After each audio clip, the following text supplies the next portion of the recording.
ایک وقت تھا، میں ٹھیک یاد تو نہیں کر سکتا، کوئی ایک دن یا کوئی ایک لمحہ جس نے سب کچھ بدل دیا، لیکن کہیں نہ کہیں اس 17 سالہ لڑکے جو کبھی میں تھا اور اس شخص کے درمیان جو آج میں ہوں، ایک خلیج پیدا ہو گئی۔ کسی نے میری جگہ لے لی، اور یہ کوئی اچانک نہیں ہوا، کوئی ایک بڑا دھوکہ نہیں تھا، کوئی ایک ایسی ناکامی نہیں تھی جس پر میں انگلی رکھ کر کہہ سکوں کہ ہاں یہ وہ لمحہ تھا جہاں سب کچھ غلط ہو گیا۔ نہیں، یہ تو بہت آہستہ آہستہ ہوا، جیسے زہر کا ایک ایک قطرہ ٹپکتا ہے۔ ایک وقت میں ایک چھوٹا سا سمجھوتا، میری اپنی روح کا ایک چھوٹا سا سودا۔ مجھے یاد ہے ایک گفتگو جہاں میں نے وہ نہیں کہا جو میں سوچتا تھا، بلکہ وہ کہا جس سے لوگ خوش ہوتے۔ بس وہی پہلا قدم تھا غلط راستے پر۔ پھر ایک خواب تھا میرا، جسے میں نے خود ہی اپنے ہاتھوں سے غیر حقیقی کہہ کر دفن کر دیا، خود کو یہ کہہ کر تسلی دی کہ یہ سمجھداری ہے، حالانکہ میرا دل جانتا تھا یہ بزدلی تھی۔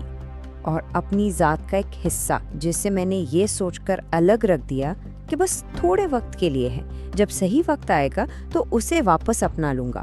مگر وہ صحیح وقت پتہ ہے وہ کبھی نہیں آیا۔ اور سب سے خطرناک بات کیا تھی؟ یہ کہ ہر سمجھوتا بہت منطقی لگتا تھا۔ دنیا نے میری اس اداکاری کو سراہا، میرے اس نئے چھوٹے اور محفوظ روپ کو انعام دیا۔ اور میں ہوشیار تھا، میں نے سیکھ لیا تھا، میں دنیا کو وہی دیتا گیا جو اسے چاہیے تھا، اور اس کھیل میں بہت ماہر ہو گیا۔ اور پھر ایک دن، مجھے ٹھیک سے یاد نہیں کب، میں نے آئینے میں دیکھا، اور جو شخص مجھے جواباً دیکھ رہا تھا وہ بہت کامیاب تھا، اسے ساری صحیح باتیں کہنا آتی تھیں، اور وہ میرے لیے ایک مکمل اجنبی تھا۔ سنو، میں تمہیں بتاتا ہوں کہ یہ سب ہوا کیسے۔ میں چاہتا ہوں کہ تم اسے صرف ایک کہانی نہ سمجھو، بلکہ ایک زندگی کی تلخ حقیقت سمجھو۔ ماہرین اسے شناختی تعطل کہتے ہیں۔ یہ تب ہوتا ہے جب کوئی اپنی سچی ذات کو کھوجنا چھوڑ دے، اور اپنی شخصیت کی بنیاد اپنی اندرونی آواز پر نہیں بلکہ دوسروں کی تالیوں پر رکھ دے۔ میرے ساتھ یہی ہوا۔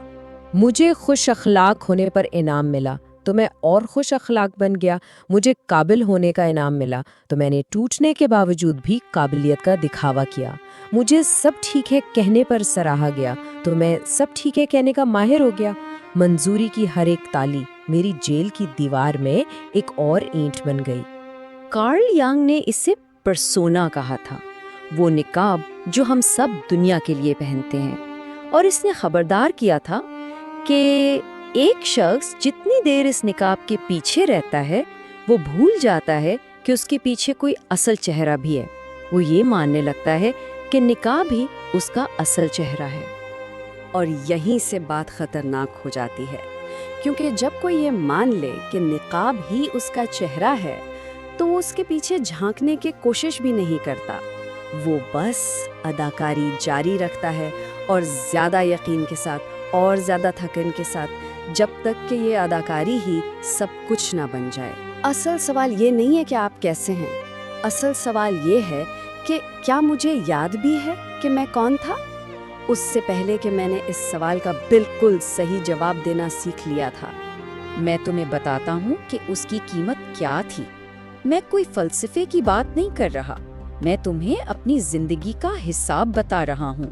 یہ تمہاری اپنی رائے چھین لیتا ہے، اس لیے نہیں کہ تمہارے پاس کوئی رائے نہیں ہوتی، بلکہ اس لیے کہ تم اتنے سالوں تک دوسروں کی ہاں میں ہاں ملاتے ہو کہ تمہیں خود نہیں پتہ چلتا کہ تم اصل میں کیا سوچتے ہو، جب تک تم یہ نہ دیکھ لو کہ دوسرے کیا سننا چاہتے ہیں۔ یہ تمہارے رشتے چھین لیتا ہے، اس لیے نہیں کہ لوگ تمہیں چھوڑ جاتے ہیں، بلکہ اس لیے کہ جو لوگ تمہارے سب سے قریب ہیں وہ دراصل تمہاری اداکاری کے قریب ہوتے ہیں، وہ تم سے نہیں تمہارے نقاب سے محبت کرتے ہیں، اور کہیں اندر تم یہ جانتے ہو۔ اور یہ ایک ایسی تنہائی پیدا کرتا ہے جو عام تنہائی سے کہیں زیادہ گہری اور تکلیف دہ ہے۔ عام تنہائی لوگوں کے نہ ہونے کا نام ہے، یہ تنہائی ان لوگوں کے درمیان ہونے کا نام ہے جنہوں نے تم سے کبھی ملاقات ہی نہیں کی۔ یہ تمہارے خوابوں کی قیمت لیتا ہے، اس لیے نہیں کہ تم کچھ چاہنا چھوڑ دیتے ہو، بلکہ اس لیے کہ تمہاری اصل خواہشیں ان چیزوں کے بوجھ تلے دب جاتی ہیں جو تمہیں چاہنا سکھایا گیا تھا۔ اور پھر ایک وقت آتا ہے جب تم خود نہیں بتا سکتے کہ کون سی خواہش تمہاری اپنی ہے اور کون سی ادھار کی ہے۔ اور سب سے مہنگی چیز جو یہ تم سے چھین لیتا ہے وہ ہے تمہاری اپنی نظروں میں تمہاری عزت، کیونکہ تمہارے اندر کا ایک حصہ ہے جو سب دیکھتا رہا ہے، برسوں سے خاموش ہے، جس نے ہر سمجھوتا دیکھا ہے، ہر اداکاری کا گواہ ہے، اور وہ حصہ کچھ نہیں بھولتا، اور اس کی خاموشی وہ بوجھ ہے جسے تم ہر روز اٹھاتے ہو۔